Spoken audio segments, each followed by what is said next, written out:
Hi guys, today we will talk about how to fix problems on your WeChat app. We will go to figure out this solution or know how you can do that on your WeChat app. All you have to do, you just click here on settings, then it's going to take you to next window here, and you just go down here, then you click here on apps, and it's going to take you to apps window.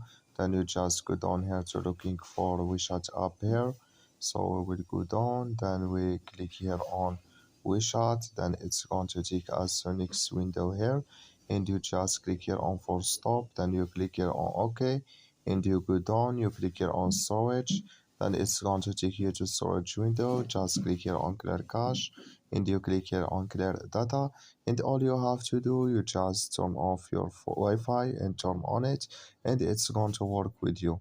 So that's all. I wish know you are get it. Thank you for your watching. Don't forget to support us by like and subscribe.